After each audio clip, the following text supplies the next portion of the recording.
ఇసుక కొరతతో నిర్మాణ పనులు జరగక ఉపాధి కోల్పోతున్న కార్మికులను ఆదుకోవాలని కార్మిక సంఘాల ఐక్యవేదిక నాయకులు డిమాండ్ చేశారు. బెల్లంపల్లి కాంట చౌరస్తా వద్ద కార్మికులతో ఐక్యవేదిక ఆధ్వర్యంలో నిరసన వ్యక్తం చేశారు. నాయకులు మాట్లాడుతూ పట్టణ ప్రాంతంలో ఇసుక కొరత వలన వేలాది మంది అసంఘటిత కార్మికులకు ఉపాధి లేకుండా పోయిందన్నారు. కర్ని జంకాలపేట ఇసుక రీచ్లను అందుబాటులోకి తేవాలని డిమాండ్ చేశారు. ఈ కార్యక్రమంలో టీఎన్టీయూసీ మనీరామ్ సింగ్ తదితరులు పాల్గొన్నారు.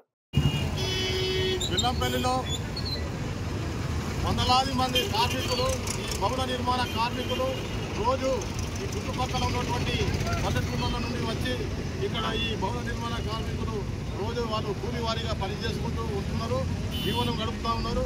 మరి చాలీ చాలనేటువంటి వేతనాలు కూడా ఉన్నాయి. వాళ్ళకు గవర్నమెంట్ కూడా ఇచ్చినటువంటి ఏదైతే జీవో ఉన్నదో దాని ప్రకారంగా ఇక్కడ కూడా వాళ్ళకు సరైన వేతనాలు చెల్లించాలని చెప్పేసి డిమాండ్ చేస్తూ ఉన్నాం. అదేవిధంగా మన ఈ వర్షాకాలం పేరు మీద ఇసుక వస్తలేదు. మరి ఆ ఇసుక కూడా మరి కేవలం బెల్లంపల్లికేనా, లేకపోతే చుట్టుపక్కల ఉన్నటువంటి ఏవైతే పల్లెటూరు ఉన్నాయో తాండూరు, సత్తల్, కాజీపేట, అచలాపూర్ మరి చుట్టుపక్కల ప్రాంతాలకు మరి కర్జీ భీంపూర్ నుంచి కూడా ఈ వాగుల నుంచి ఇసుక వస్తూ ఉన్నది.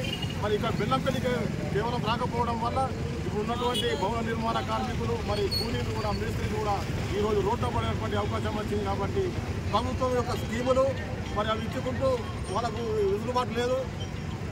ప్రభుత్వం యొక్క స్కీములు కూడా వాళ్ళకు వెసులుబాటు కలిగించినటువంటి అవకాశం కూడా చూడవలసిన అవసరం ఉన్నది. మరి ఇక్కడ ఉన్నటువంటి స్థానిక ఎమ్మెల్యే గారు ఉన్నారు, మరి ప్రజాప్రతినిధులు ఉన్నారు, ఎంపీటీసీలు, జెడ్పీటీసీలు కూడా ఉన్నారు.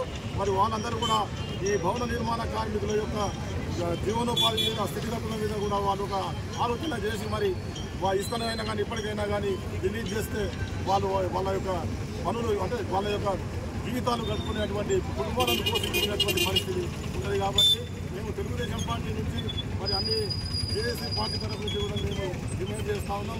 తెలుగుదేశం పార్టీ నుంచి కూడా మేము అన్ని కార్మిక సంఘాలను కలుపుకొనిపోతాం. అవసరమైతే అన్ని పార్టీల వాళ్ళని కూడా ముందుకు తీసుకొచ్చి మరి వాళ్ళ యొక్క సమస్య పరిష్కారం అయ్యేంత వరకు కూడా ఈ పోరాటం కొనసాగిస్తామని చెప్పి మరి అదేవిధంగా స్థానిక ఎమ్మెల్యే గారు వెంటనే చొరవ తీసుకొని వాళ్ళ యొక్క జీవనోపాధిని మళ్ళీ పునరుద్ధరించినటువంటి చర్యలు తీసుకోవాలని చెప్పి మేము కోరుతాము.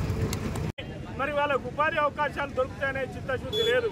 ఇక్కడ ఉన్నటువంటి ఆర్డీఓ కానీ తహసీల్దార్ కానీ వెంటనే వీళ్ళ ఉపాధి దొరికే విధంగా కర్జీకి సంబంధించిన ఇసుక రీచ్ను వెంటనే మెరుగుపరిచి ఇక్కడికి ఇసుక వచ్చే విధంగా చర్యలు తీసుకోవాలని చెప్పి మేము ప్రభుత్వాన్ని డిమాండ్ చేస్తూ ఉన్నాం.